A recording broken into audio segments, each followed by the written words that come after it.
Hello, everyone. We are finally back, and in this week's episode of the Best Flarking Podcast, we have the new Justice League team photo.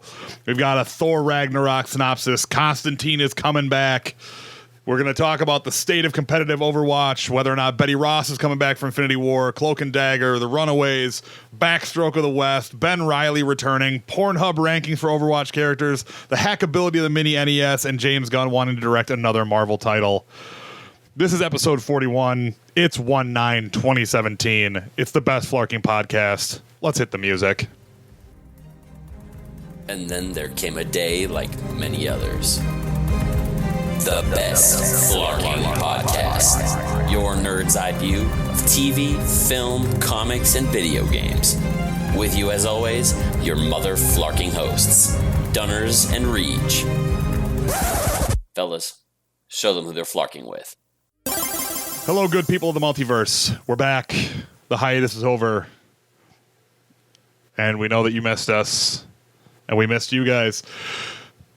Reeg, how the hell are you, man? Like, it's been about 600,000 years in internet time. Man, you're not wrong. I'm good, man. I'm very well. I'm so excited to be back here doing this with you. Back for another episode of the Best Fucking Podcast. We haven't been able to talk about shit in so long. We were doing family and holiday stuff, but yeah, man. How are you?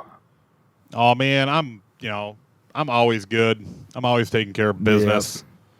Yep. Taking care of business. Not taking care of business. Not a day. Tuesday afternoon. Tuesday after. There you go. You want to get a hold of that? I'm done. No business is conducted Tuesday afternoons. Thus is my rule. Right. So, but no, man, we got some pretty interesting shit to talk about on this episode. Yeah, we got some interesting stuff. We got plenty of good. What'd you do over your break though, man? Anything fun? Oh, celebrated Christmas with the wife and son. That stuff, family stuff. Didn't do anything on New Year's. I think I went to bed at 11 o'clock on New Year's. It's like, I'm out. That's how you do it, though. See you later, New Year's. The typical meme of my friends on New Year's and everybody's like in the crowd and fucking drinking shots and shit. And me on New Year's and you're just like in front of a computer screen or in bed. I was just on the couch and then we were watching like movies and I was like, you know what? I'm going to go ahead and just fall asleep. Yep. So there you go. Well, that's pretty much all I did. What about you? Spent a lot of time watching anime. A lot of anime was watched. Yeah? Yeah, you don't give a shit about any. Oh, no, you got to understand, I'm way into knowing about whatever this is. Way into it. No, I finished Food Wars. I went out to Colorado to visit the family, which was great. I barely ever get to see my niece and nephew out there, so that was awesome. But while I was out there, finished Food Wars. That is just there's a void now in me, which is just sadly cannot be filled until a season 3 of Food Wars comes out. But never in my life did I think I would watch an anime about food and fall in love with it. Reeg needs to be filled by anime. I do. And then I watched Kill la Kill recently, ran through that, and then One Punch Man, which was just outrageous and awesome. Was it just filled with one-punchedness? It really is, and it's fucking incredible, man. Do you know the premise of that? Like, I mean, I've seen but his whole story as to how he's so strong. No, dude. This is how he became so strong, and he worked out. Get this, he worked out so hard that he lost his hair.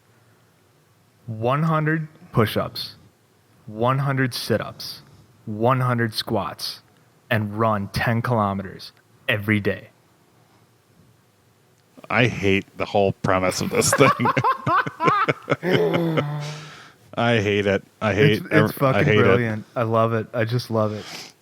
And he gets so angry with himself because he takes people out so fast and so easily. It's not even a fight. It's one of the most outrageously awesome things I've ever watched on TV. But yeah, I told you didn't give a shit. This is what happens. Lay sigh, dude. Just like lay sigh. You know the premises about this fucking anime that's so sweet. Like what's that? Well, I like don't this, get it though. This guy we both love ridiculous ass dumb shit. This guy you is just don't such like ridiculous ass dumb cartoons.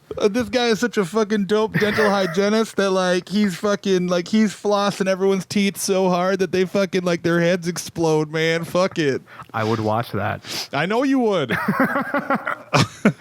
the thing is like I like ridiculousness to a point, but like I don't like I think I've stated like many times before, I don't like things that are ridiculous that try and play their premise as straight up.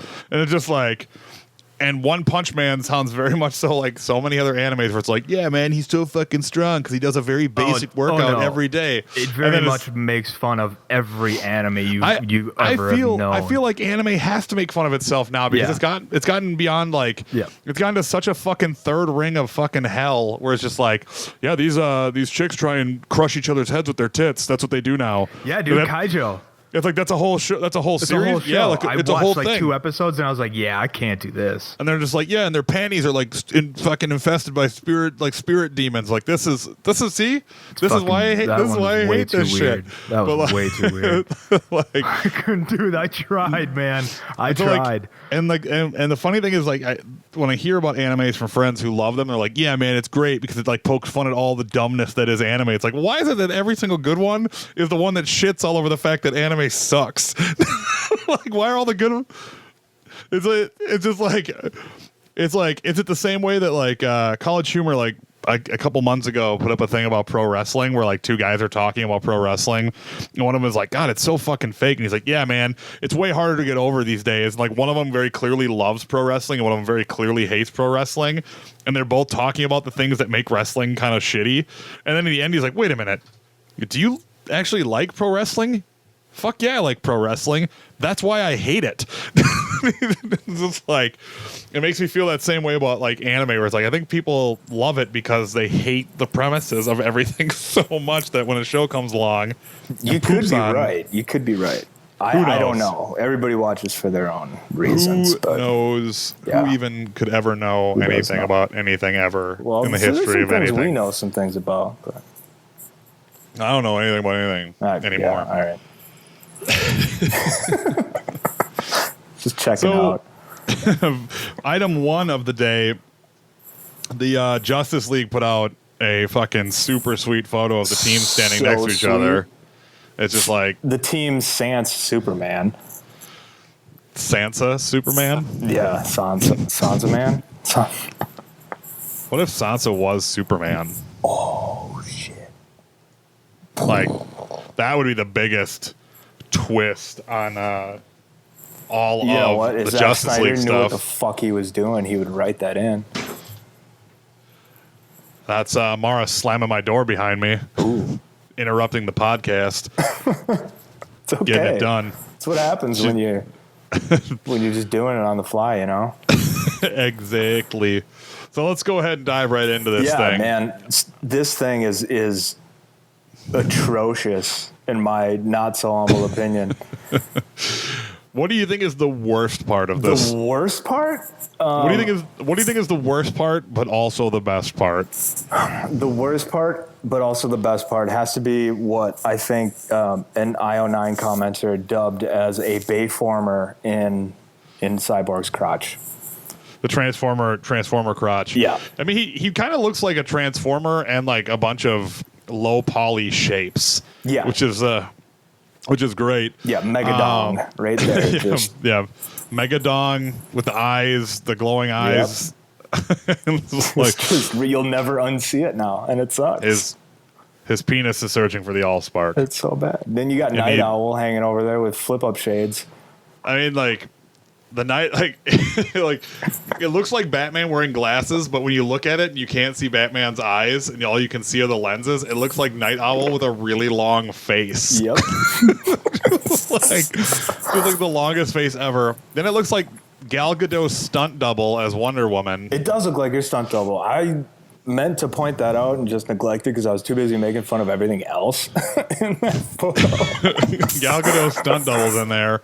Oh, and my God. Like, and the color Ezra, and life had just sucked out of her clothes or her uniform. My God. and the Flash is just covered in like black X's. Like there's just like all sorts of like zip ties all over his suit. Yeah. No, I'm waiting for the explanation of the practicality of his uniform because they've said it's like, what, a bunch of NASA shit or something? Yeah, it's like it's a bunch of like super right. speed. So I'm like, what is this? Is this like thread over the uniform to keep all these pieces together and not flying off? Because they're kind of like patched on. What? And then you just have like the 1, 2, 3, 4, 5 trident, even though it's like not even a trident anymore. It's not even a trident. It's a quindent. It looks like that's got to be tough. I mean, given Aquaman's strength, though, it's not really that tough. But fuck, that's got to be hard to shove into shit. Yeah, it's it looks dumb. Yeah, man, it's Khal Drogo, like I said, with a trident. Or Carl. Let's call him Carl. Carl Drogo. Carl Drogo. Yeah, that's what he looks and his like. His full body snakeskin jumpsuit. Yep. There are fish scales. Like, shut up. Who cares? I don't know, man. I can't with this shit anymore. I'm trying so hard, and I just can't. It's just the proverbial, team shot. Let's get some mist out in front so it looks like, all fucking badass and shit, and they're in some new landscape. Looks like they're coming out of some ship or some shit, and you got the Batmobile in the background looking lost as hell. So is this like a giant, like, mega-sized super airplane that Batman owns and flies around? It must be. Or is this supposed to be like the Hall of Justice? Oh, your guess is as good as mine. Because if it's the Hall of Justice, it's got way too much smoke in the sides of the doors. Way too much smoke. Maybe the Green Lantern's vaping somewhere. Oh my God! If Green Lantern was in it and he was totally into vaping, it would be the only way that this could get any better. Hell, please put down the vaporizer. Look, bro, vape life, man. Do you even vape, bro? I've totally imagined that. I used my willpower to imagine this vape. It's the most powerful vape you've ever vaped. Now go subscribe to my Instagram channel where I blow fucking super sick smoke rings. Yes. It's like, oh yes. God, are you sure we want this guy on the team? Oh, it's like, I don't know. I don't even know anymore why he's here. I don't. But yeah. But until there's another trailer that comes out, I'm just nah. Get it out of here. Well, the one bit of kind of shining DC news though is that Constantine's coming back. Hey! But not how it should come back. You're supposed to be excited about this, Adam. I'm not. Constantine's coming back. Like, the last thing I want is like a teenaged fucking Constantine run. It's like the last thing I want there to be is like the edgy teen cartoon version of Constantine. I just want the one that was on NBC and got canceled and then put on a guest appearance on Arrow. And don't be like beggars can't be choosers, because I would choose to not have this. That's me choosing all day. I'm not begging for it. I'm just telling you that this is like, we know you guys really liked Constantine, and the ratings were similar to Supergirl, and that totally got a series reorder, and so did Legends of Tomorrow. So obviously Constantine could do those kind of numbers, but instead we're going to give you a fucking cartoon because, feel free to suck it. And it was like, what? Did CW just tell me to suck it? And it's like, yes, they did. They pretty much did, yeah. So I would love to be super excited about it. And it's great that Matt Ryan's doing the voice of Constantine and everything. But that's such a half measure. It's like, hey, remember how sweet Constantine was? We got the guy who did the voice come back for the cartoon. It's like, I don't want a cartoon. I want you to make a goddamn Constantine fucking show. But what if it's really dope though? Like some of the DC movies, the animated movies. Yeah, but the last couple have not been good. Yeah, the last couple. So what if though it was on par with War or Doom, or? I mean, you're hitting me with a what if your aunt had a cock and balls type situation. I mean, if it is great, best case scenario, I'm saying. I mean, if it is super duper, but still. I want to see live action Constantine more. Yeah. But you're not gonna. Apparently, never again. Never. Never ever. Never You ever. get one. We got one guest appearance in the highest rated episode of Arrow ever, and then we're never going to see him ever again. That's So, it. Finito. so that's it. That's all we're doing with it. That's all it's going to be. Yeah, don't let the So- data talk for you, man. Yeah, don't even look at that. Nope. Don't even look at that shit. Let's not make decisions based on data. It's just, Gut feelings only. yep. Trump's America now. Welcome. where feelings are as important as facts. Fuck. Stupid America. So we got kind of like a bare bones Thor Ragnarok synopsis. It's bare bones, but I'm wondering a lot of things, and this is why I wanted to bring this one up on the podcast. So let me read what we got here, and then I'm going to ask you some questions about it. So here's the official synopsis we have on Thor Ragnarok as of last week. In Marvel Studios' Thor Ragnarok, Thor is imprisoned on the other side of the universe without his mighty hammer and finds himself in a race against time to get back to Asgard to stop Ragnarok, the destruction of his homeworld and the end of Asgard's civilization, at the hands of an all-powerful new threat, the ruthless Hela. But first, he must survive a deadly gladiatorial contest that pits him against his former ally and fellow Avenger, the Incredible Hulk. Mm-hmm. So, Hulk is now on the other side of the universe. Thor is now on the other side of the universe without his hammer, mind you. Mm-hmm. How the fuck did we get there? Well, here are my guesses. The Grandmaster has been plucking people because it's Jeff Goldblum's and play the shit. Grandmaster. So I'm assuming Grandmaster plucks Hulk off of wherever he was Sure. out of the Quinjet Sure. and brings him to Arena. And Hulk's been fighting on Arena for Long before year? Thor gets there. a year, 2 Sure. years. How long am I going to say it's been? As a Hulk gets there, I'm assuming that Hela employs the Executioner and resurrects Surtur, and the very first thing Surtur does is just chucks Thor across the universe.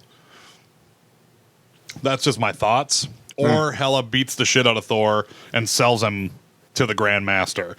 Because from what it sounds like from Jeff Goldblum's like talking about it, the Grandmaster is going to be a very integral part of the movie. Okay. So I'm assuming all that for Jeff Goldblum, like as Grandmaster. Give me more. Give me all of it. I'm the Grandmaster. Yes. Dinosaurs. So The lowest of V-cut shirts. I'm more intrigued by the whole Stephen Strange time bending. So that's where I was going to go conundrum. next. Hiddleston's comments recently. He was on the red carpet for something. I think it was Golden Globes, right? Yeah. And they asked him what's going on with Thor, and we know that Doc Strange is going to be in there now, so what's going on with that? To which he was quoted saying, Doctor Strange has intensely cerebral time-bending powers. At the end of Thor, the Dark World, Loki's on the throne. What happened to Odin? So maybe Doctor Strange has to help out with that particular conundrum. What do you take from that? I'm assuming that we're going to find out that something's wrong with Odin's brain, and Loki being put on the throne is something that happens at the end of Thor Ragnarok. And Like they go back in time. For real?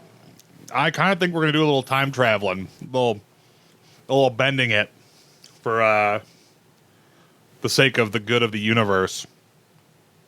We'll see. So wait, I feel. Oh, go ahead. You go ahead. Loki, you're saying Loki's going to be on the throne, but he already is on the throne. Right. But But as Odin, you're saying he'll be on the throne as Loki? no, I'm saying that when Thor the Dark World ends, we don't know how Loki got to assume Odin's form. Right. We just know that he is disguised as Odin on the throne. Right. Yeah. And that when Ragnarok starts, I'm assuming that Hela is probably more powerful than Loki and deposes him almost instantly. Sure. And what we're going to end up seeing is that Odin also is like his mind is all screwed up because all the photos look like he's all effed up. Right. Yeah. He's a hobo, isn't he? Down on Earth. Yeah. Like screaming end of days and shit. Exactly. Yeah. So I'm assuming that like either we're going to go back in time and you'll find out the events of why Loki's on the throne are instigated by things that happen from Thor and Doctor Strange helping Loki to assume that spot because there's already something wrong with Odin's brain. Interesting. So like in Thor Ragnarok, we go back in time to the events leading up to the end of Dark World. Yeah. And put Loki on the throne. But then again, it could all be like they go back in time and set it right that Loki was never on the throne, blah, blah, blah, blah, blah. Yeah. So on and so forth. Who knows? You know, having Stephen Strange around is just super dope. Yeah, I was just wondering. My biggest one is how the hammer is going to come into play and whether or not they're doing this as we've seen as sort of a trend in the comic books and following what is happening in the comics versus what's happening in the MCU and where Thor has become unworthy.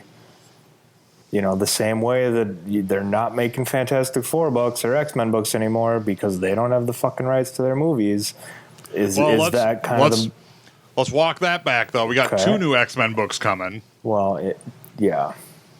So, but who gives a shit about them? I mean, I'm going to read Gold and Blue. I'm going to read them both, baby. I'm not going to say they're good, though. I'm just going to say I'm going to read them.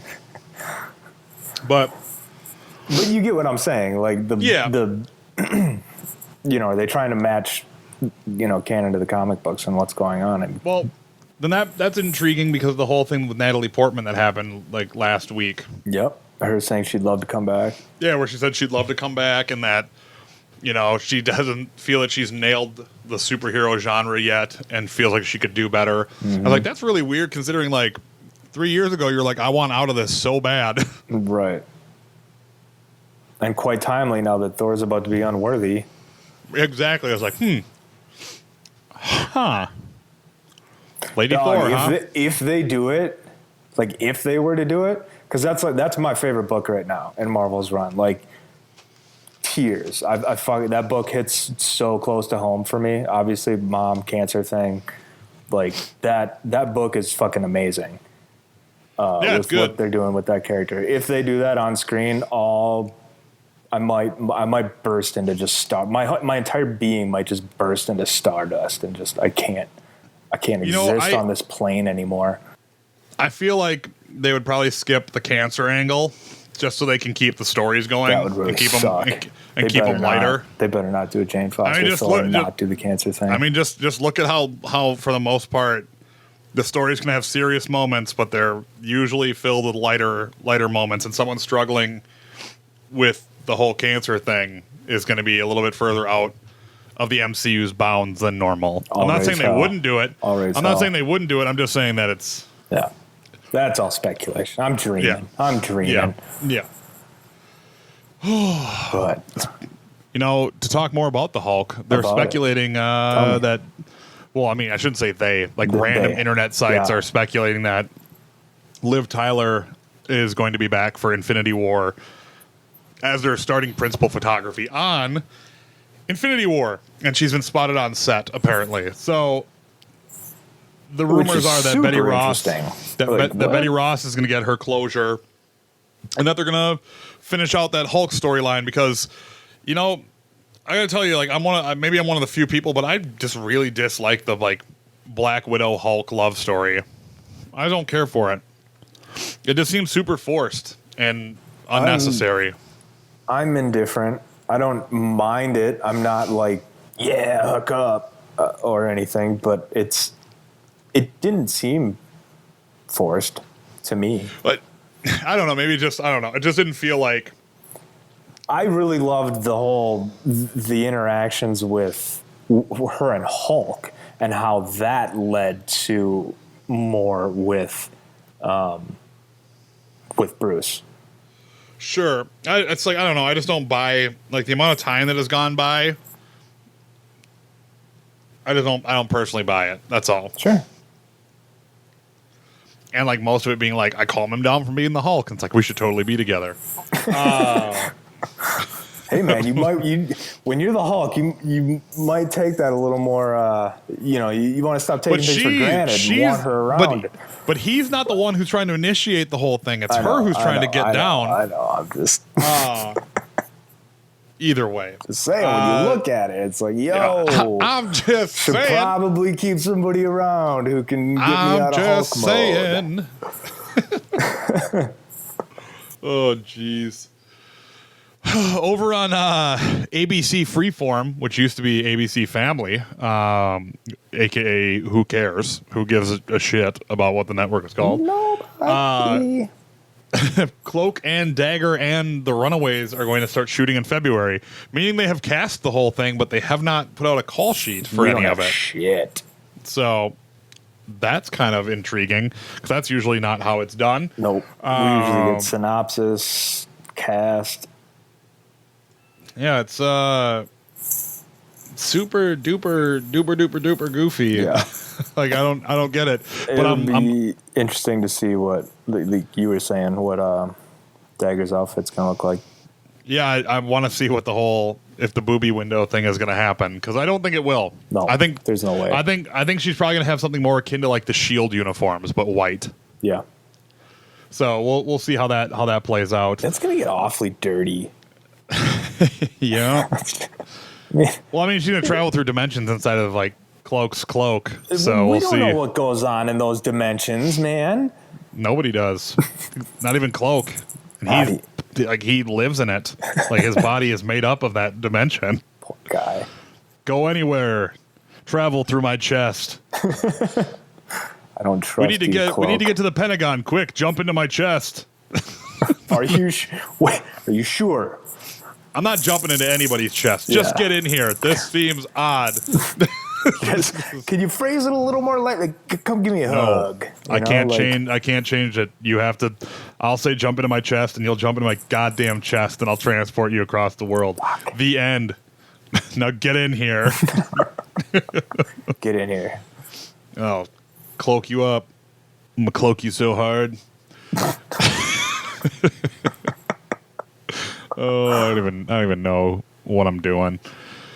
You know who else doesn't know what they're Marvel doing? knows what they're doing. Yeah, either. I was gonna say, like, you know who else doesn't know what they're doing? Fucking Marvel Comics, man. They don't have any clue of like when a story ends, that's when you start the next story. But like it's been like this since like the whole Secret Wars thing, because they're like, here are the teams after Civil War or Secret Wars are done. It's like, wait, why? Why did you reveal that? Ended. What? It's been delayed by 4 months. It's like, but that doesn't like, well, we still had it in the pipeline, so we have to announce it. Like, no, just shift the whole line 4 months so nobody knows what else is going on. And literally every event after has suffered the same fucking thing. Yeah. Just like the leaking of the Hulk or Bruce Banner getting killed. Yep. The leak of Tony Stark getting like quote unquote killed. The teams after Civil War. Yeah. Or let alone even what had happened after. Was that after Secret Wars where the kids became the Avengers and then they were like, fuck this, we're not being Avengers anymore, you adults suck?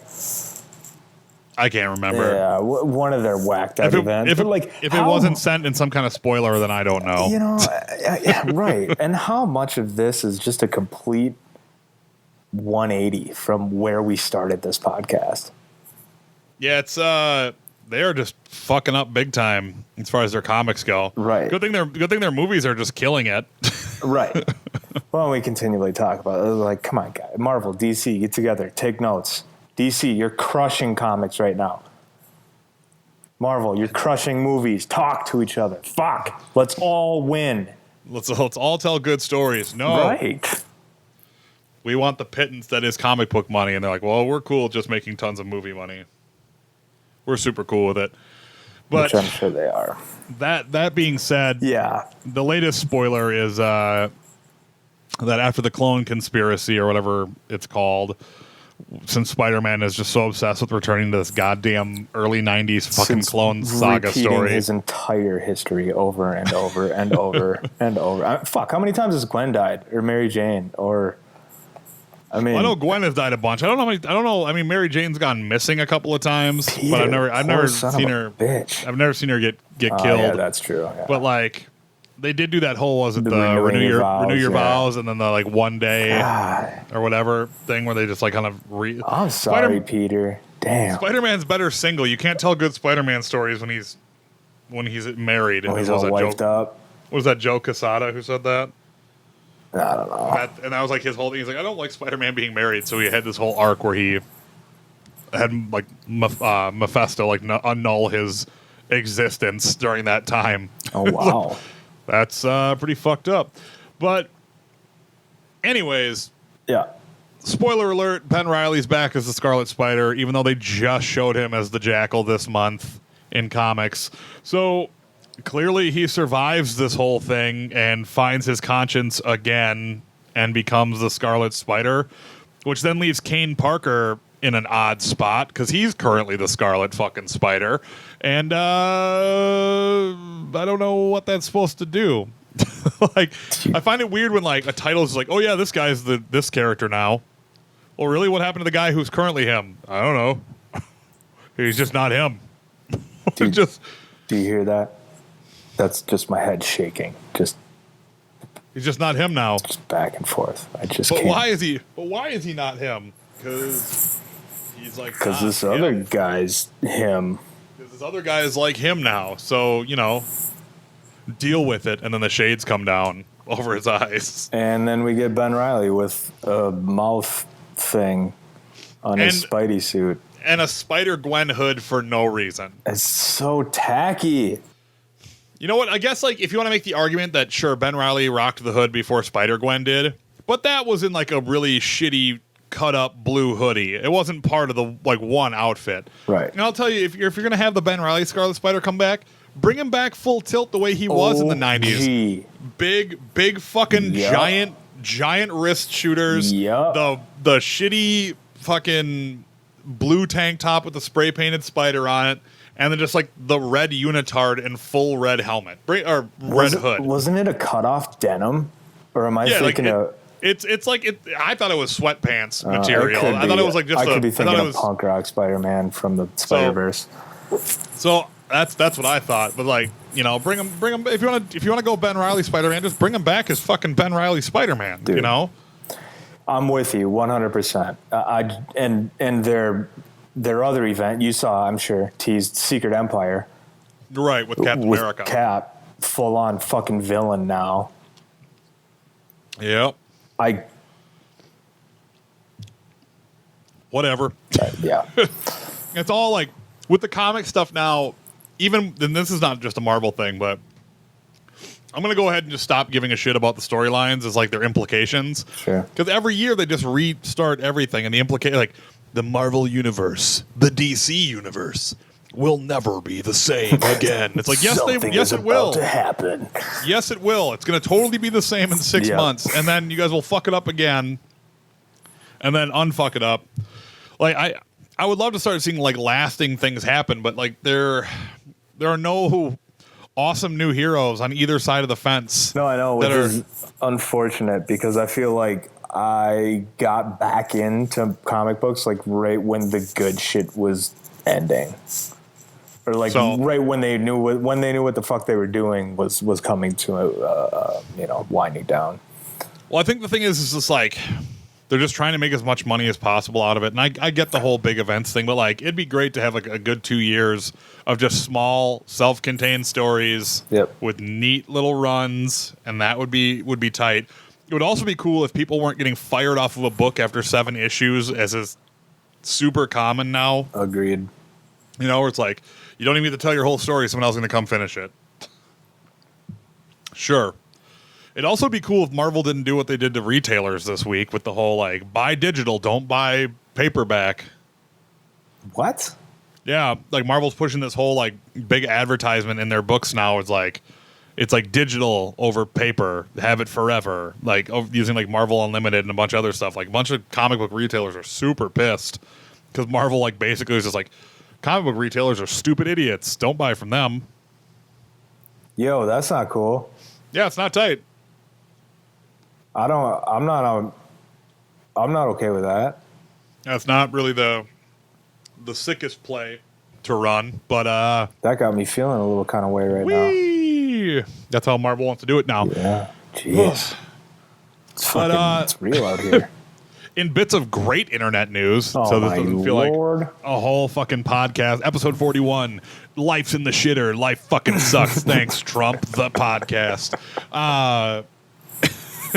Just dystopian future. Mexico's going to pay us back for the wall, I promise. Mexico's like, we ain't fucking paying you shit. Yo, ex-presidente, though. Tell the people, Mr. Trump, I'm not paying for that fucking wall. Yeah, fucking, I ain't paying for shit. So you can fucking suck it. Fuck Donald Trump.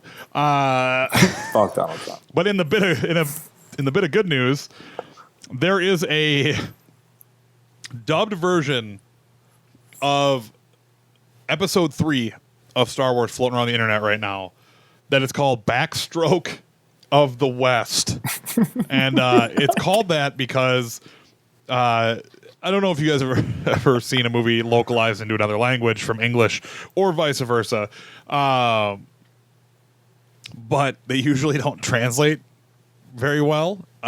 So taking episode 3 and they translated it into Mandarin Chinese, and then someone got a bootleg copy of that with the English subtitles on it, and then watched it, and the English subtitles are fucking insanity on this movie. So he took it upon himself to get his friends together to redub the English movie dubbed into Mandarin, dubbed back into English with the Mandarin translations. And there are so many great moments. Just so much good. It's pretty amazing. Now, mind you, the first time I watched it, I didn't really get what was happening. So I was just thinking this is some derpy video and like people are trying to have fun with this thing. And I'm like, yo, this is dumb. Then Adam explained it to me. And I went back and watched it. I was like, this is incredible. You are trying to fuck on I? The disgusting thing came. He is in my behind. Yeah, he is in my behind. Game time started. Oh, God. Just so many great moments. And all the way up into and including the Vader the reveal? most vastly superior version of the Vader reveal. Instead of him going, she was alive, I felt it, no, it is replaced with, do not want. It's lovely. It truly is an internet gem for the ages. I gotta share that on the Facebook, on the Flarking Facebook group. It's gonna have to happen. Man, now, that was good. We're gonna get to a very important part of the show. Maybe the most? Probably the most important part of the show ever. And that is... Yeah, in all 41 episodes, this might be the most important shit we've ever done. This is the most important part ever. Overwatch is a video game that people like to play. I like to play it. Reeg likes to play it. I would call it a phenomenon. Our good friend Sarah Dope likes to play it. But you know what? It's really hard to determine who is the best character in a game. Because, you know, when you have somebody like me, it's like it's Roadhog or May or Reinhardt or Winston. I think it's one of those four. That's probably not who it is for Reeg. It's probably Farah for Reeg. And you know, Sombra. And for you like Sombra? God, she sucks on PC so bad. Sombra. She sucks so much. I get in and out just so fast, hacking shit and hit him with the brap brap. She's such a fucking piece of garbage on the PC. But anyways, unimportant. Because this is what's important. We have the definitive ranking of Overwatch characters thanks to the good, lovely, kind-hearted people of Pornhub. They have ranked the Overwatch characters based on pornographic searches for characters in the game on their site Pornhub. Who do you think? Who do you think's number one, man? You want me to do like a David Letterman? Like, yeah, you got to get the build up. I'll even tap the. I'll tap my pen on my desk like a Letterman, and you'll have to be like, oh my god, my brain is going to garbage. Paul Schaefer. Paul Schaefer. There we go. All right. Number 20. Bastion. Bastion's on the list. 197 searches for Bastion. Which means somebody wants to fuck a robot. Or the But bird. you know what? Ganymede. Poor Ganymede. Just pistoning. Oh, man. Just pistoning in. Number 19, Reinhardt. Ooh. Hey, man, you know, when all you have is a hammer, everything else is a nail. To use a little Reinhardt voice action. Number 18 being Winston. You know, that's it. You know, it's funny because like he's a giant gorilla who's smart, and he ranked higher than the robot and the old man. So good, you know, good for you. You know? Good for you, Winston. Get in there. You're one of my favorite characters. I don't want to fuck you though. So No, you know. Number 17, Soldier 76. Apparently, no one wants to have sex with old dad. Yeah, apparently the voice doesn't do it for him, I guess. They need the visual. We're all fucking now.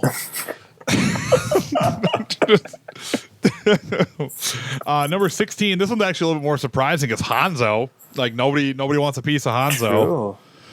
True. 15. And this is also surprising. Even young Hanzo. Wow. He made it so far up the list. Like I know it's only 5 spots, but a dude who has to wear a gas mask all the time, Roadhog doesn't seem like one that would Hanzo. Be like over Hanzo, over Reinhardt. Number 14, the other of the brothers, Genji. You know, I guess when it comes down to it, he's a better type of robot to have sex with than Bastion. But or even Reinhardt, you know, just the armor. Right. Because you know Reinhardt would keep his armor on. Totally keeps his armor on. Number 13 is McCree. Jesse McCree. I'm your Huckleberry. Bam. 12, Reaper. No wonder he's, you know, only like middle of the list because, you know, after he has sex with somebody, you know he's just going to go and disappear. He's gone. He's just going to... Just Patrick Swayze. This was an awesome evening. I've got to go. Just going to... A little smoke, and he just teleports outside of her apartment. Uber, It's Reaper. Come pick me up. Number 11, really surprising, the fucking computer program Athena.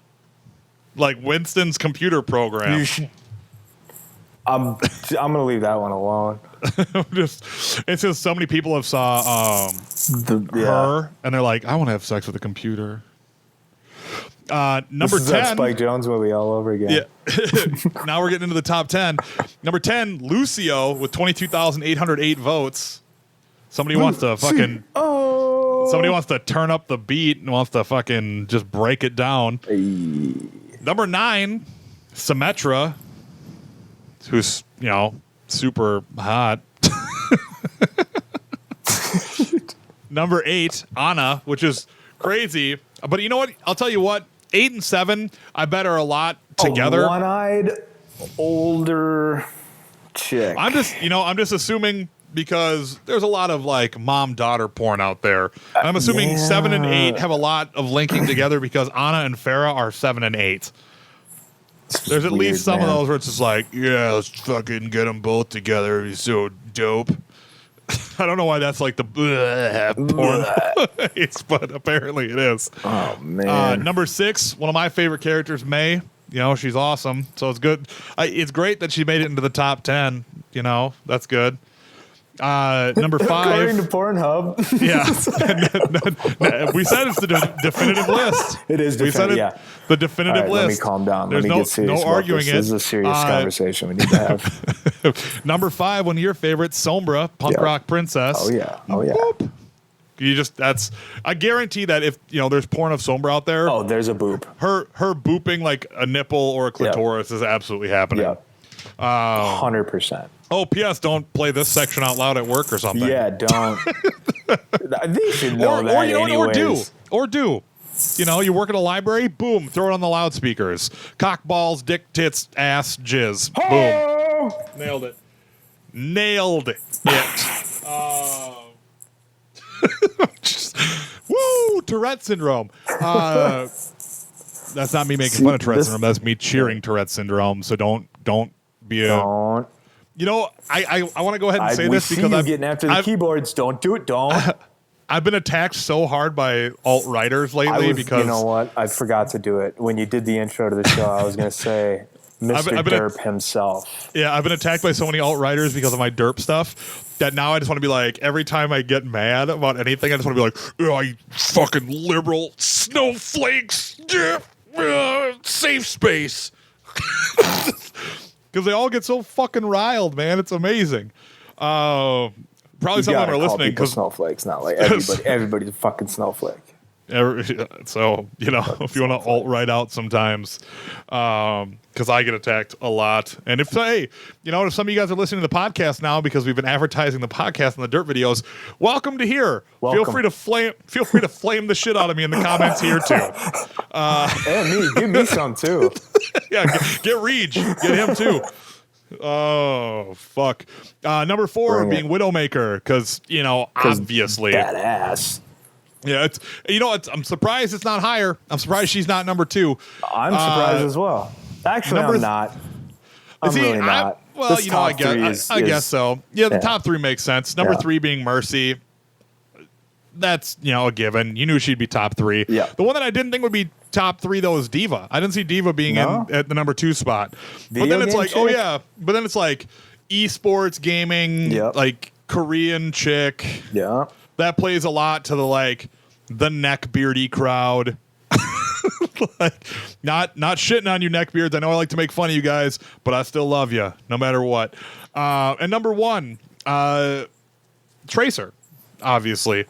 Most popular character in the game as far as the company is concerned, and I'm assuming that her numbers probably only went up after we found out that she is a lesbian. Oh, so, 100%. So, and I love, not to get on the soapbox, but I love so many people being like, well, what? Tracer's gay? So you're trying to say that since I play Tracer as a main that I'm gay? It's like, gay. Wow, that's a super weird link to make. You are, I'm glad you're reflecting on yourself, but it's like that's a super weird link to make. I'm assuming that you probably are gay, but it has nothing to do with the character choice. That seems like an incredibly odd leap of logic to make. Right? I mean, if that's how you got here and that's the link you need to make, I mean, maybe hold on, wait a minute. More time, but so I play as Bastion and he's a robot. Are you telling me that I'm a fucking robot now? Just like, no. Oh god. What? They're like, that's the only real response is like, huh?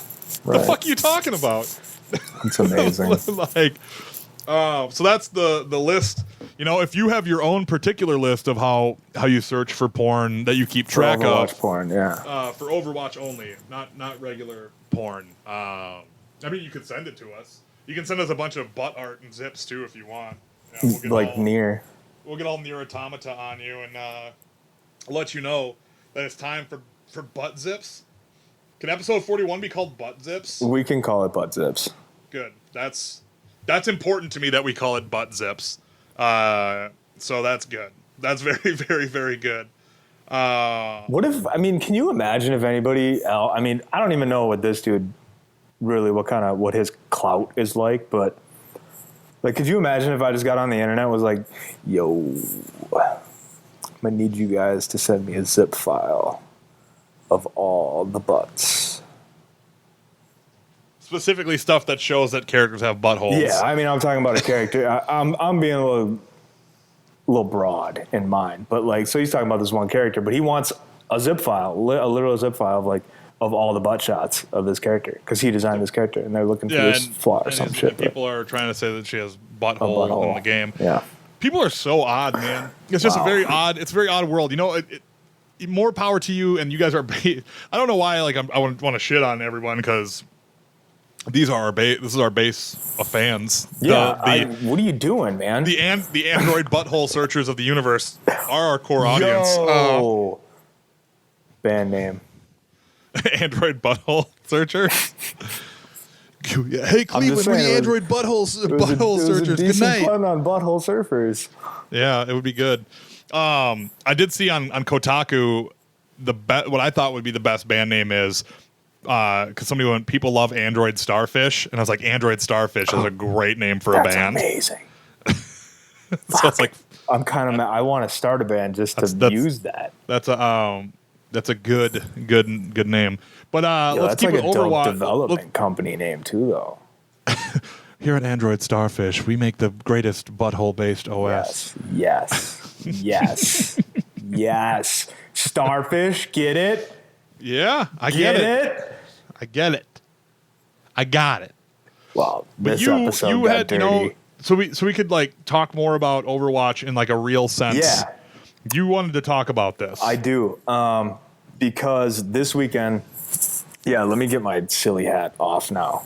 This has been serious. This has been fun, but this I need some real feedback on. So, spent a lot of time on competitive Overwatch this weekend, and I wanted to know, basically, one, I wanted to evaluate the console versus the PC state of the competitive nature. Now, I imagine this is just because I'm on console, and many more kids and not as dedicated types are more prone to hop into a competitive match, not being that super serious about leaving the match or coming in late or whatever it is, have you. So out of my 22 matches, I did the math on this. So out of my 22 matches that I had played on Saturday night, 17 of those I had a player leave early on. Now and then, they show up the weird, a player on your team is left. If you leave the match in X amount of time, you will get a loss and you will be penalized. But after that thing goes away, it's like, okay, so you can leave and it does count as a loss, but you won't be penalized. And penalized meaning what? That still affects my SR. Right, you're going to lose the rating, right, but you're not going to lose the. But you're not going to lose the 100 that you would lose for dipping out right away. Right, it's broken and busted and sucks. Okay, so that's my question though. Is just like how many of those are you experiencing, and then in trying to think of a resolution, what do you think, or what do we think is the way? There's got to be a way to fix this. Well, my thoughts on the matter are that because we don't have levers nearly as much in competitive on PC, because I would say that, not to say that console gamers aren't as competitive as I get what you're saying. As PC gamers. I'm just saying that PC gamers as a whole probably take gaming more serious than console gamers Correct. do. Yep, and I would agree with that. So there's not as many levers, so I don't experience the problem as much, but I have been on both sides of it where it's like, oh God, we're getting just plowed. Yes, one of their fucking people are gone. Yep. So like my response is, and Pete, this is not a very popular opinion, my friends hate that I do this, but if someone bails, even if it's like, oh, what if they just disconnected? I report them instantly. I instantly report, because like the thing is like, sometimes it's probably they legitimately had a network issue. Yep. But a lot of times having someone disconnect when their team is losing means that they're just quitting like assholes, and they just basically borked their team from even having a fighting chance to come back, and they're just being shitty about it. So like it's frustrating because I don't know what the solution is, because I feel like here's my thoughts on the matter. If you leave, if you just quit, then you should probably take the entire brunt of the loss in your MMR. Now that's a super like huge thing, because it's like, well, what about the people who do actually disconnect? It's like, I know it sucks. So then maybe it's you get a take better internet connection. Well, yeah, it's either that or it's like, yeah, you shouldn't be playing competitive if your internet's garbage. Yeah. Like you shouldn't, like that's super shitty to say. That's like, well, I have the right to play too. It's like, yeah, but I have the right to play competitive without you being a fucking piece of garbage. Right. Or if like last night that I experienced, you're a fucking 13, 14-year-old kid whose mom still is constantly interrupting him and is like is AFK fucking 8 times out of 10, and late to the party as we're charging for the fucking objective. Like, what the hell, man? Don't fucking play the game if you can't dedicate that literal 20 to 25 minutes to it. Right. It's not tough to ask. Yeah, it's. I mean, from a person, but from the other standpoint, this is where I'm just trying to think of, like, I've literally been racking my brain over solutions to this because I'm like, okay, do you allow them to quit then? Because the peace of mind, similar to what you were saying, you know, beggars can't be choosers. Well, guess what? I'm choosing this. I would rather choose not to have it. I would rather choose, me personally, I'd rather have that player literally sit there in the fucking lobby and know they're there away from their keyboard than boom, gone, or whatever else, or I don't even know of the circuit, but just to see it and know they're not gone, I don't know why that might give me some kind of peace of mind more over. Well, what I feel like should happen is like a potential solution. Obviously, high penalization for the person. The season ranking as much, like for the people who leave. Because, I mean, if you lose, you only lose like 25 points, which isn't like the end of the world. But it really sucks when, like, say you're on a heater where you're won like 9 in a row and you're on bonus points. Right. You know? So, like, if your heater gets stopped dead, then it's like, oh, there goes your bonus points. Because, you know, when you start winning a bunch, you get, instead of 25, it can go all the way up to like 45 points per match. That's wonderful. Yeah. So you get on this like heater and you're like, oh, this is dope. And someone, you know, something like that happens, it sucks. What I think should happen is when someone solo queues and there's a drop, like in a game, that person should be allowed to get an ad, being like a little pop-up that says the game is ready. You're going to be entered in as a backfill to a game. You'll only lose half the points if you lose.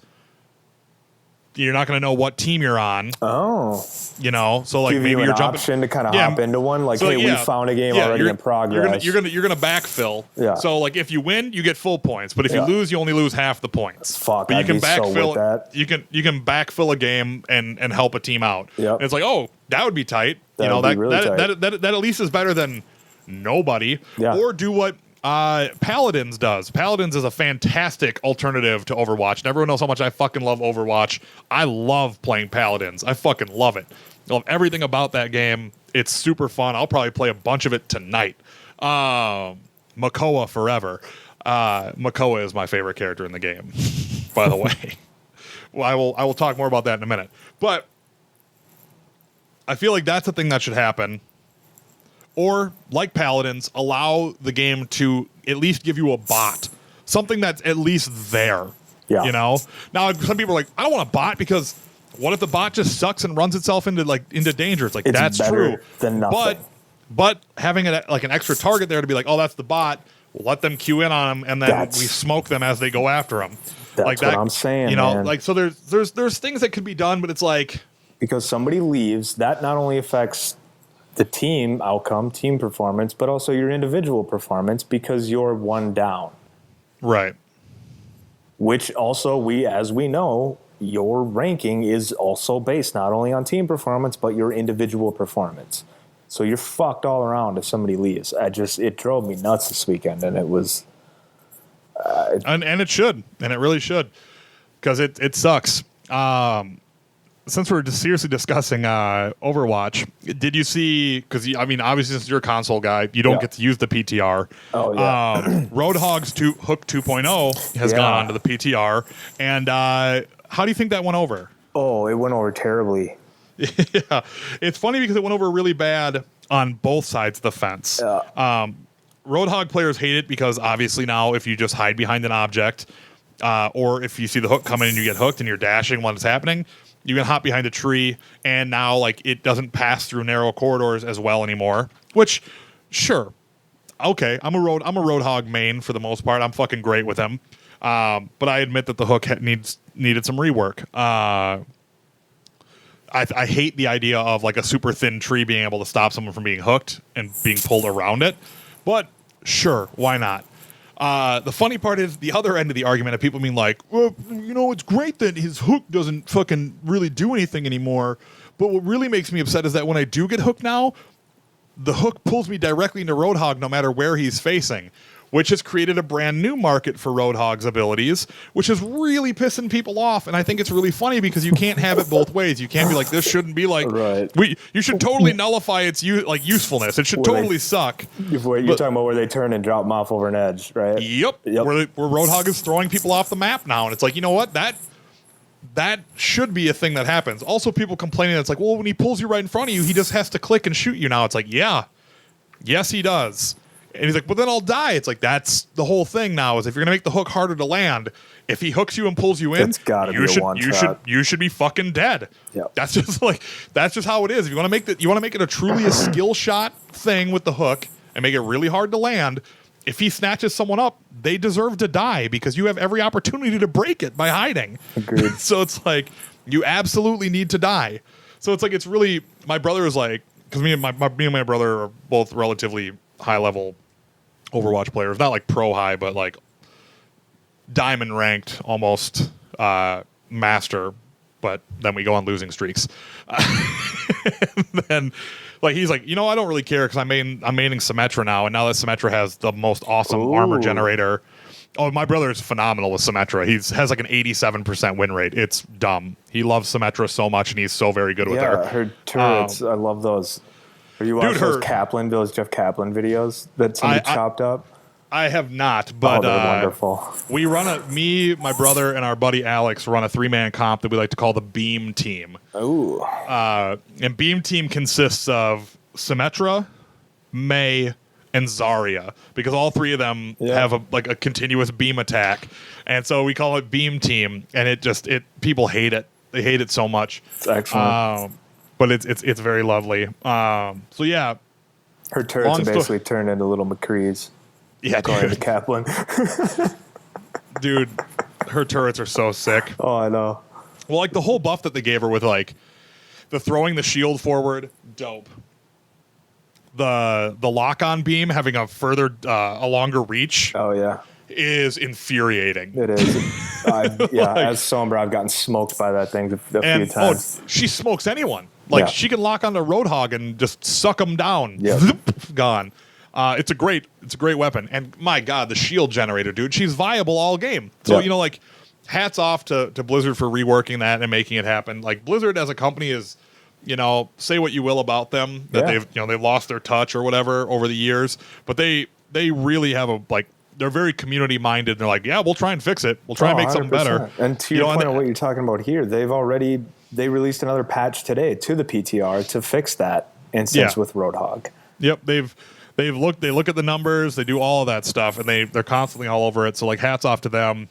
But Diva's buff is a little interesting to me. But Diva needs to stop being buffed. Yeah, she never fucking be outside of her ulti needing to have a shorter blow up time. She has not needed anything else. Yeah. She doesn't need more movement speed when she's shooting because she doesn't have to fucking reload. Oh my God, Defense Matrix is the dumbest thing in the whole game because there should be everything just disappears into a black hole. Oh yeah, it just sucks anything up. It shouldn't be able to just instantly drop an ulti. Like I get like the whole, that's the whole thing is you don't throw it when it's out. It's like, sure, but you also make it that anytime she drops it, it instantly starts recharging. So it totally sucks. It totally sucks that that's a thing. Man, I could go on and on about why like they wanted Diva to be so integral to the game that they just keep making her better and better and better. Yeah. And now she's indispensable as a character. Like she's in every game. Her and Reinhardt are like in every single game ever, and Lucio's up there. But Lucio is so like perfectly tuned. I think Lucio's so perfectly balanced. It's just like it's sickening how great he is. I wish I knew how to play him well. But he's super balanced, and that's not like a joke saying he's super. He is balanced. He's just so finely tuned. But before we close out of like competitive shooter talk, I do want to talk about Paladins just for a little bit because do you want to save it for the Games Cast? I mean, we could save it for the Games Cast, but like, I mean, it sounds like from where we're at, we got to talk shop. Yeah. We're pretty stuffed to the gills of what we need to talk about. So we'll do it right now. Paladins is by the dudes who made Smite, which is also a very good third-person MOBA.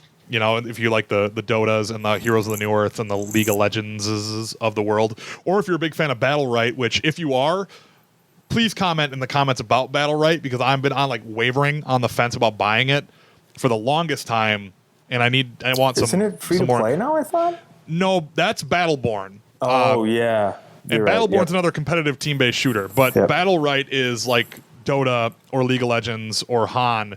But is that the Amazon one? It's on Steam, but Okay. like it's sorry, I'm probably thinking of something else. Instead of like having leveling and stuff like that, you get all of your abilities right out of the gate, and it's like everyone's forced in an area to fight. And there's no creeps, there's no gold, there's no extended length of gameplay. There's only like 20 minutes of pure fighting between heroes, and the game's over. So it's like distilling these MOBAs down to their like the elements people love the most about them is these like hardcore fights, and that's what Battle Right is, and people love it, and I want to love it too, but I don't want to. The reason I stopped playing MOBAs is like I'm a very busy guy as far as work goes, and I want to like tip my own hat and like try and talk myself up, but I don't have time to play like 3 Dotas in a day and then notice that 4.5 hours is gone. Like playing 3 rounds of something and losing like a significant chunk of a day is not really an option for me anymore. Yeah, I can't blame you. So I want to totally play MOBA. Paid from it. Exactly. But to round about my way back into Paladins is more shooter focused than it is MOBA focused.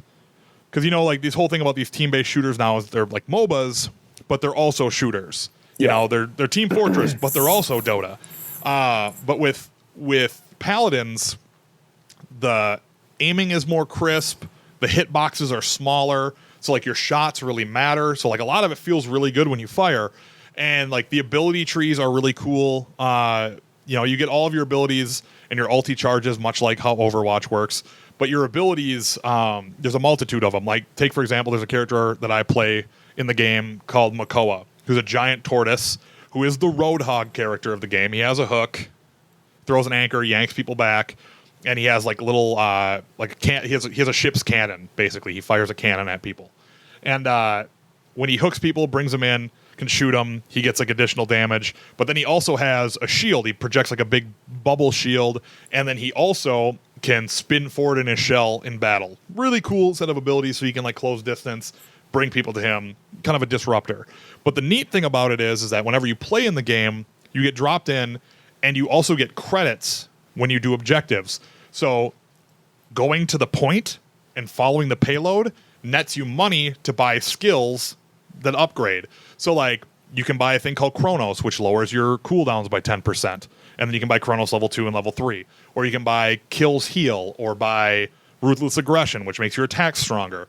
But the only way to buy those is by getting kills and by pushing the payload or going to the point. And you get the most points by going to the payload and pushing the point.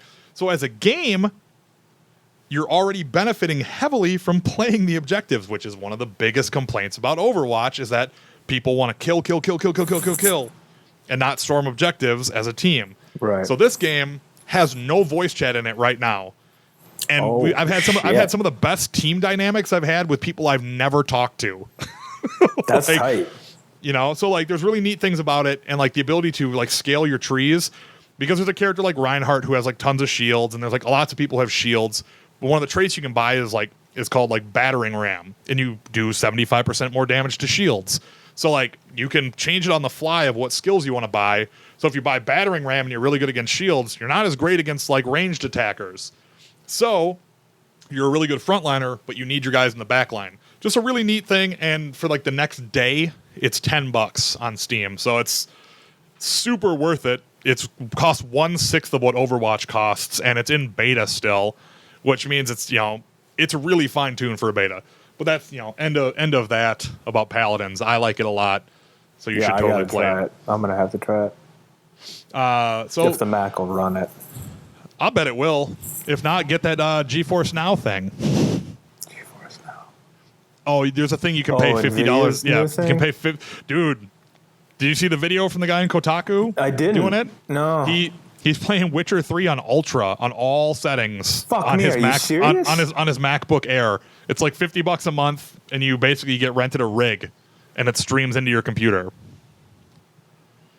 It's nuts. It's really good. I don't know how they're doing it, but it's fucking cool. Yeah, I don't know. I was just gonna say, how are they doing that? Like no fucking clue, but it is working like gangbusters. People are loving it. So like when it goes live, we're gonna have to talk about this after the case. Share a link with me or something to remind me. Yeah, when it finally goes live, it's like one of those things. Like shit, maybe I should just get like a fucking MacBook Air. GeForce Now. Yeah, I'm looking into this. But give me some. But to round out the rest of the cast with a couple of smaller things, these are probably not super discussion worthy, but the holiday must-have item of the year, the mini Nintendo that has 30 games on it, they finally soft-modded it and hacked it so you can put whatever you want on there, which kind of makes me want to get it, even though I totally have an emulator. I have all this stuff that could totally do it. I'm a sucker for neat things, and and it's super But it's awesome. not that neat. But it's neat looking. And now, granted, the Kotaku thing that they posted, where you could take a Raspberry Pi Zero and build it out, and then there's a Shapeways Super Nintendo that you can print out on Shapeways and build it together. There's a whole tutorial on how to do it, and it will house all the emulators. Also super dope, and probably a way better choice. But for the sake of this, soft modders have figured out a way to hack into the mini NES, install any games that you want into the ROM file, because it is a ROM emulator, and that's exactly how the shell program works. Did they change the OS so you don't have to hit reset every time you want to get to the game hub? Nope. It has the exact same stupid OS. Fucking OS. So that's one of the reasons why people like it, is that OS thing. I hate that shit. It's like there's my personal feelings on it are there's some things to keep with nostalgia, and then there are some that it's just like, okay guys, it's been 30 years. We can change this a little bit. Like the cord length on the controller. Yeah, that's or not having to hit reset to get to a game hub. Like they're just it's okay. Those two things are okay to change. The whole cords being short are just ridiculous. That's the dumbest thing ever. Yeah, it's super dumb. But so it goes. It is. And that's tight that they've done that, though. It is. I mean, it's great that the hackers are so good. Yeah. Like, I really, tell you the truth, I really want to buy a Wii U now that it's going out of like business. But it's still more expensive than an Xbox or a PlayStation 4 right now. I know it is, but at the same time, it's ridiculous. It's the only place I can play Xenoblade Chronicles. It's the only place I can play Splatoon. It's the only place to play a bunch of things that are super fresh. And on top of that, you can soft mod it to get Wii games and have a whole hard drive full of that. And there are a ton of really good Wii games. Like, so it kind of makes crazy. It at least somewhat in the scope of worth its amount. Right, exactly. If you're going to do those things. Exactly. But if you ain't, it's still silly that thing costs $300 and you can run out and buy an Xbox or a PS4 for $250.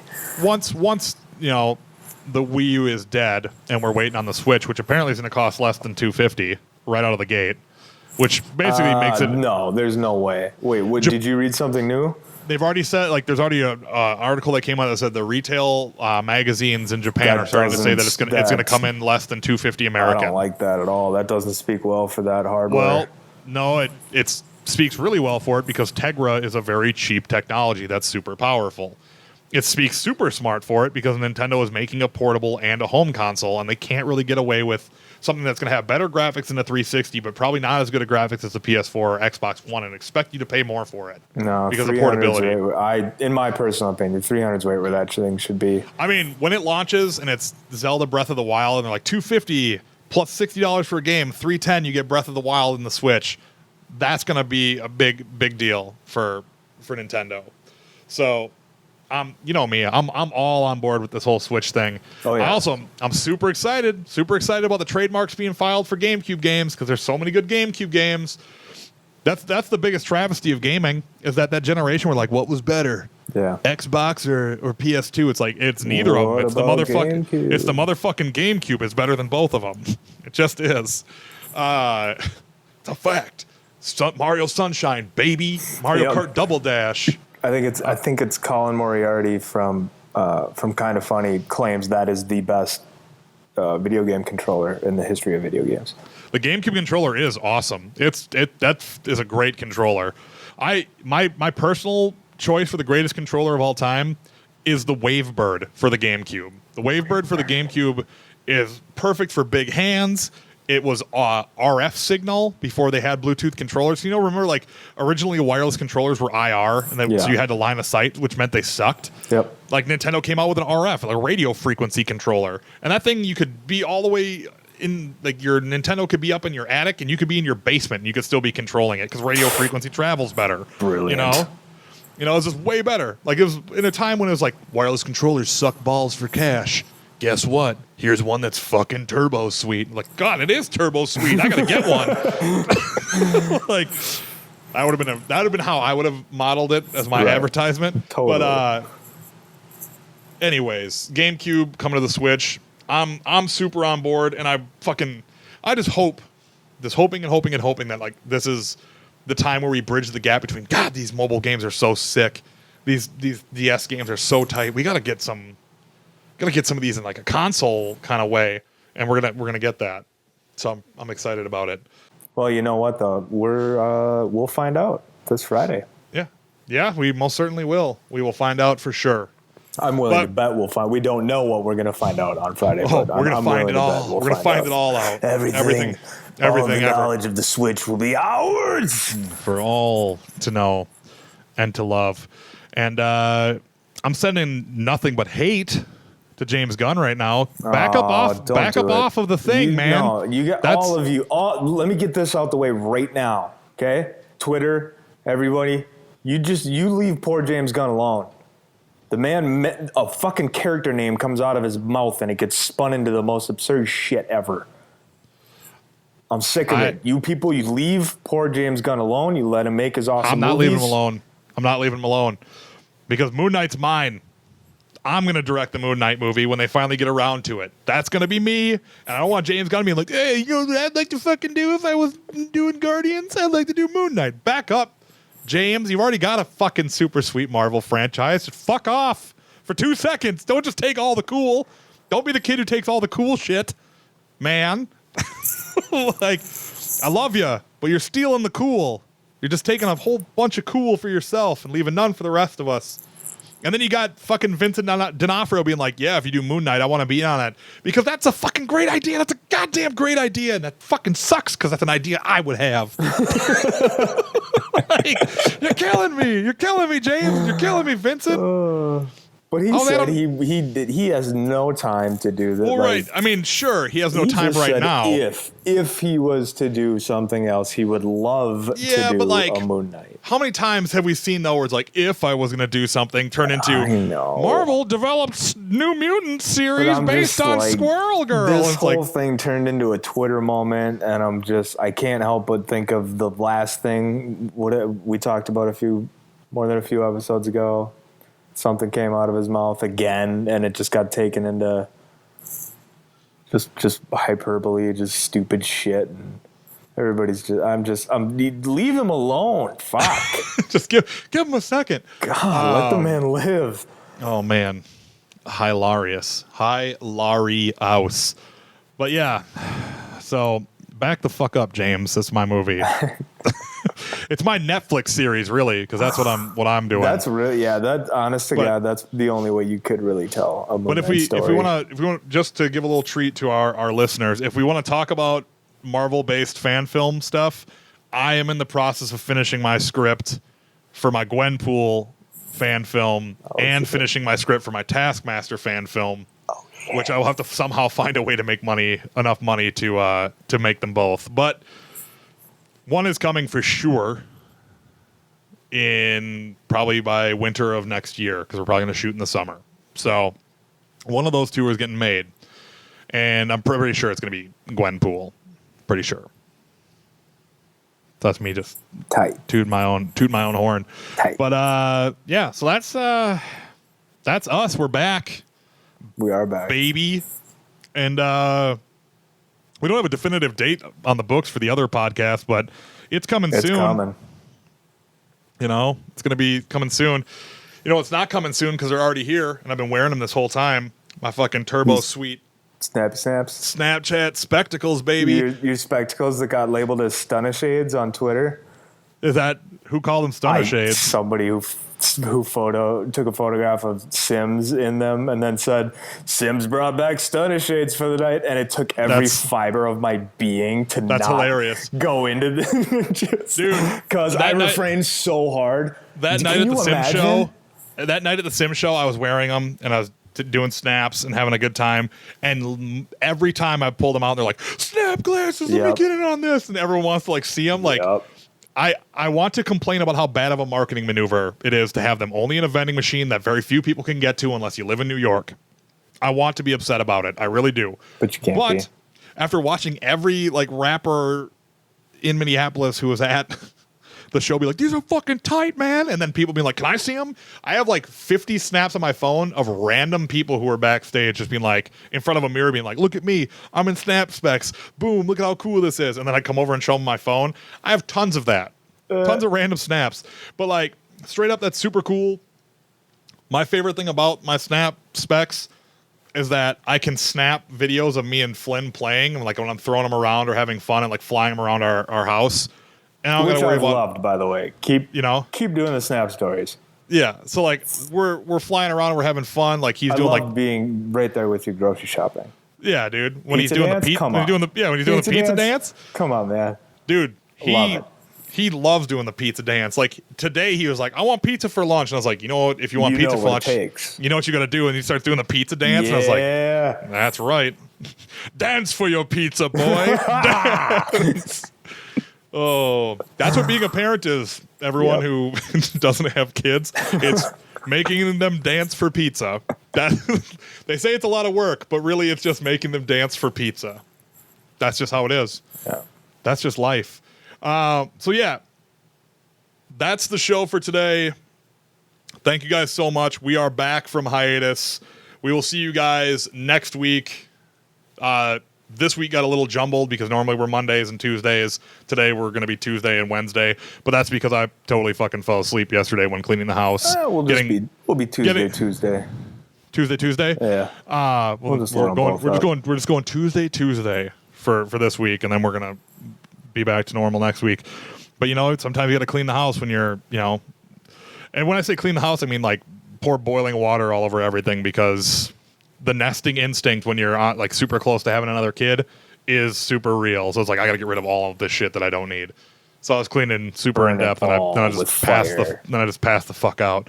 So we super duper appreciate you guys being with us. Thank you for joining us into the third numbered year, because we've been doing this from 2015, 2016, 2017. I mean, we're not on like. It's not like the third full year, but like the third numbered year. Yep. That we've been doing this. Yep. And which is pretty cool.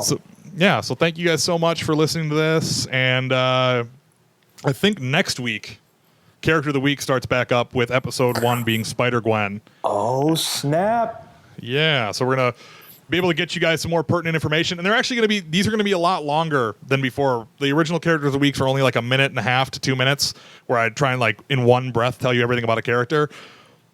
That shit I found was cool, but not as fun. So these new ones are going to be about 7.5 to 12 minutes long, where we break down who they are, their powers, why you should care, where you can find them, and what they're going to be presented in the Marvel Universe in the future, or DC Universe, or Image Universe, or whomever. I say Marvel because that's where my personal bent is. But look at you overachiever. That's going to be starting back up. We got 52 of them planned, because it was originally supposed to start on the first of the year, but again, kid coming. So anytime something gets like pushed back, I'm like, oh, I got a kid coming. I couldn't get it done. I got a kid on the way. Leave me alone. You gotta do it in that voice too, though. I gotta do it like Rodney Dangerfield. What are we on for me? I got a kid coming, huh? Oh, I get no respect. I got a kid coming. There you go. Rodney Dangerfield's like, that doesn't sound like me, asshole. I was like, shut up and get back into your grave, Rodney Dangerfield. Why are you even in my house? But yeah. All right. So we Minnesota goodbye the shit out of this. We will see you guys next time. Follow us on Twitter at MotherFlarker, Instagram, all of those good things. And talk to us on the internet. Tell us what you want, what you don't want. Tell us what you want, what you really, really want. You want to, I really, really, really want a zig-a-zag. And we're out of here. I'm so happy you